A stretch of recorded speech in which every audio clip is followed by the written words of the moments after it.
Evening, everyone. How is everyone? I hope you've had a great week. We've got just this last week to push, and then you're on half term for February. I'm sure you're really excited for that. I know my children are.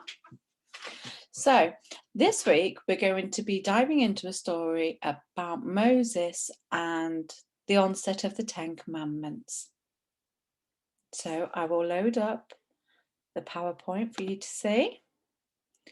And I'm going to make me small again. Get ready. And go. So this week we're looking at Moses, and we're just going to recap on some stories about Moses. So we know one story, don't we, of Moses when he was a baby. So can we remember what happened to Moses when he was a baby?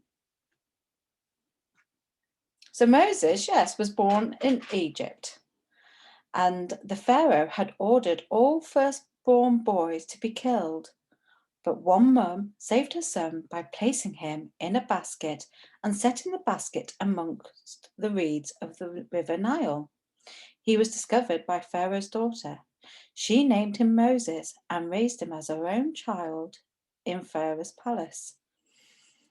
Can you remember as well, as we go further into the story of Moses and the way that he was raised in the palace and all of the plagues that Moses brought on to the Egyptians?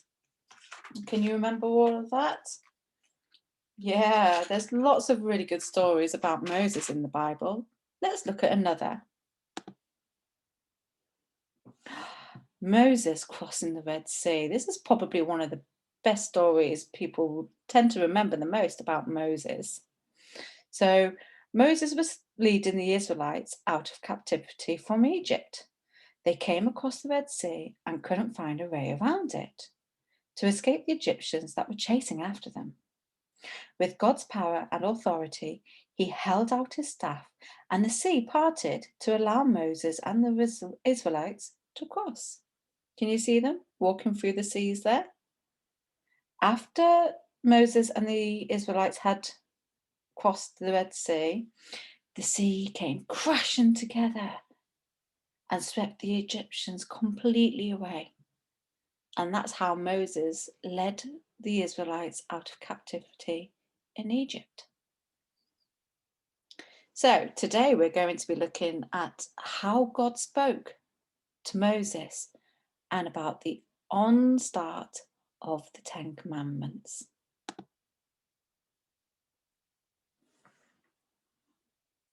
It was 3 months since they had left Egypt.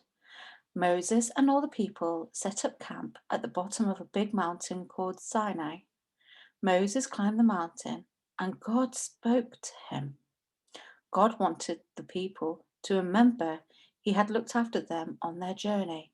Can you remember how God looked after the people on their journey? He provided manna and quails. He provided cloud to protect them from the hot sun and fire to keep them warm on a night. God said if the people obeyed the rules he was about to give them, then they would be his special nation. They would be like treasure to him. God told Moses he was about to speak to the people of Israel from a big, thick cloud at the top of the mountain. After Moses had listened carefully, he hurried down the mountain to tell the people what God had said. So there you go, you can see Moses going up the mountain and that discussion that God had with Moses about getting the people ready. The people told Moses, "We will obey what God says." So Moses went back up the mountain and passed that message to God. The people had 2 days to get themselves ready to hear God speak. So what kind of preparations do you think they did? Maybe they washed their clothes so that they looked all nice and smart for the God that was looking after them so well in the deserts.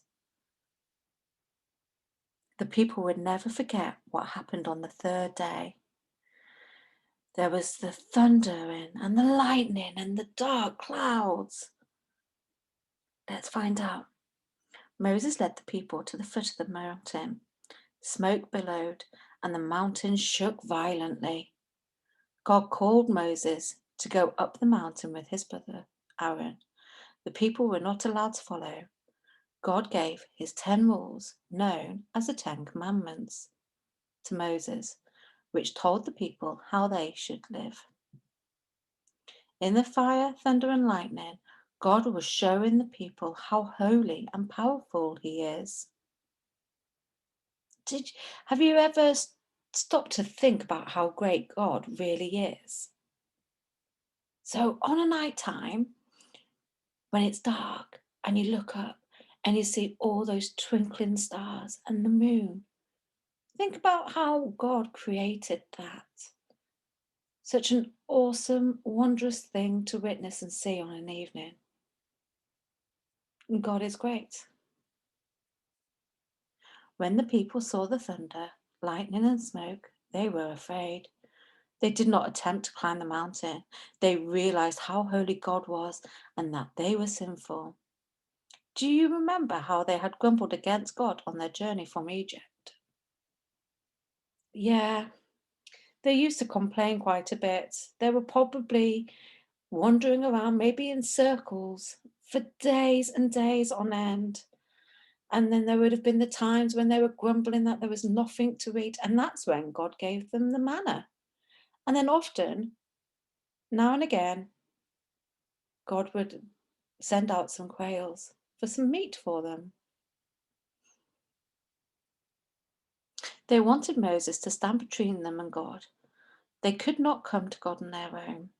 They said to Moses, "Speak to us yourself, and we will listen, but do not have God speak to us, or we will die." So people today cannot come to God on their own. They can only come to God because Jesus came into the world to stand between people and God. Jesus took the punishment for sin when he died on the cross. If people are sorry for their sins, then God will forgive them and they can come to God. The people of Israel needed to know how great God is.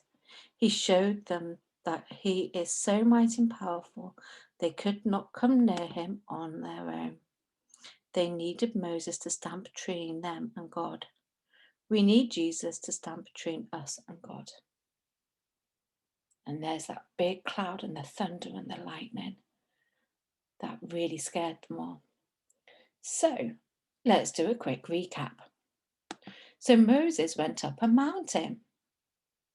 There he spoke to God, and God said he was about to give them rules, which were going to be the 10 Commandments. So, what did the people do in preparation for God to speak to them? Can you remember? Yes, the people, they washed their clothes. They heard a loud, what kind of noise do we think it would have been? A loud trumpet blast, just showing how amazing God is. And they were a bit frightened, but they knew that God could still speak to them and they could still speak to God as long as Moses was stood between, because Moses was a faithful servant to God and his people. So we must listen to God's word. Absolutely. And that is how we start off with the 10 Commandments. Next week, we will be jumping in with the first commandment, and I look forward to doing that with you as well. I'm going to bring myself back on screen so you can see me again.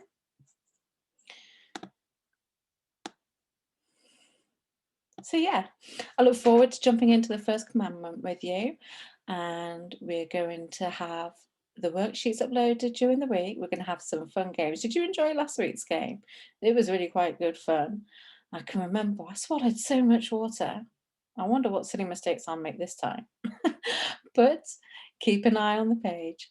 Watch out for the activities. Watch out for the games. Don't forget you get a song every week. You got the verse to learn. I hope you have an amazing last week at school. You can do it. It's just 5 more school days, and then you get a whole week off with your family. You'll have an amazing time. So just keep working forward, knowing you've just got to go until Friday afternoon. Have a great one, children. Bye.